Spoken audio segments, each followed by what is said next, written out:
నమస్తే ఫ్రెండ్స్. యూఏఈపై ఈ రోజు ఉదయం ఇరాన్ మరోసారి డ్రోన్లతో, మిసైళ్లతో దాడి చేసింది. సీజ్ఫైర్ ఒప్పంద చర్చలు జరుగుతున్న నేపథ్యంలో ఈ వారంలో ఇరాన్ మూడవసారి యూఏఈపై అయితే దాడి చేసింది. ఈ దాడుల కారణంగా యూఏఈలోని కొన్ని ఎయిర్పోర్ట్లలో నిన్న కొన్ని విమానాలు డిలే కావడం జరిగింది, కొన్ని క్యాన్సిల్ కావడం జరిగింది, మరికొన్ని విమానాలు రూట్ చేంజ్ చేసి ఆపరేట్ అయితే చేయడం జరిగింది. ఈ దాడి కారణంగా కువైట్ ఇంటర్నేషనల్ ఎయిర్పోర్ట్ పై ఏమన్నా ప్రభావం పడి కువైట్ ఇంటర్నేషనల్ ఎయిర్పోర్ట్ మళ్ళీ తిరిగి ఏమైనా క్లోజ్ అవుతుందా అని చాలా మంది అయితే అడుగుతున్నారు.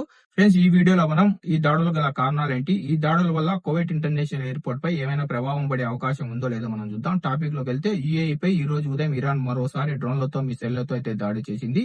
ఈ డ్రోన్లను, మిసైళ్లను యూఏఈ ఎయిర్ డిఫెన్స్ సిస్టమ్ విజయవంతంగా గాల్లోనే పేల్చేగా యూఏఈలో కొన్ని ప్రదేశాల్లో పెద్ద సౌండ్లు అయితే వినపడడం అయితే జరిగింది. ఈ దాడుల అనంతరం యూఏఈ డిఫెన్స్ మినిస్ట్రీ అధికారిక ప్రకటన విడుదల చేసి, ప్రజలు భయపడాల్సిన పని లేదు, యూఏఈలోని ఎయిర్ డిఫెన్స్ సిస్టమ్ విజయవంతంగా పనిచేసి మిసైళ్లను, డ్రోన్లను గాల్లోనే పేల్చేసిందని ఒక అధికారిక ప్రకటన అయితే విడుదల చేసింది.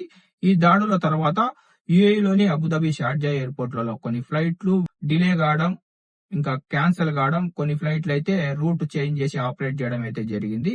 అసలు ఈ దాడులకు గల కారణాలు కనుక మనం చూస్తే, స్టేట్ ఆఫ్ హార్మోస్ ని ఇరాన్ నేవీ అయితే కంట్రోల్ చేస్తుంది. స్టేట్ ఆఫ్ హార్మోస్ బయట మనకు ఒమాన్ సీ ని వచ్చేసి యుఎస్ నేవీ అయితే కంట్రోల్ చేస్తుంది.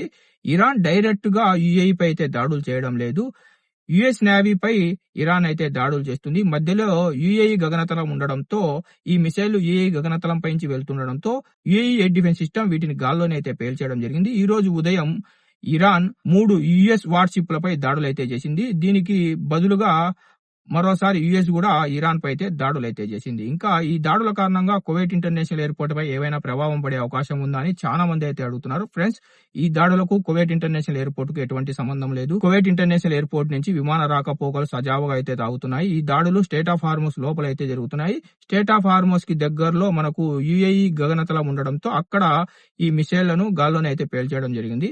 కువైట్ ఇంటర్నేషనల్ ఎయిర్పోర్ట్ సజావుగా అయితే సాగుతుంది. విమాన రాకపోకలు కూడా సాధారణంగా జరుగుతున్నాయి. ఒకవేళ కువైట్ మీద డైరెక్ట్ గా అటాక్ జరిగితే అటువంటి పరిస్థితుల్లో కువైట్ ఇంటర్నేషనల్ ఎయిర్పోర్ట్ క్లోజ్ కావచ్చు, కానీ ఇప్పుడైతే ఎటువంటి ప్రాబ్లం లేదు. కువైట్ ఇంటర్నేషనల్ ఎయిర్పోర్ట్ సాఫీగా అయితే సాగుతుంది. ఫ్రెండ్స్, మీకు గనుక ఈ వీడియో ఇన్ఫర్మేటివ్ అనిపిస్తే వీడియోని లైక్ చేయండి. వీడియోను మర్చిపోకుండా మన తెలుగు వాళ్ళందరికీ షేర్ చేయండి. ఇలాంటి గల్ఫ్ ఇన్ఫర్మేటివ్ వీడియోస్ కోసం మన గల్ఫ్ ఎక్స్పర్ట్ తెలుగు ఛానల్ ని సబ్స్క్రైబ్ చేసుకుని బెల్ బటన్ ఆన్లో పెట్టుకోండి.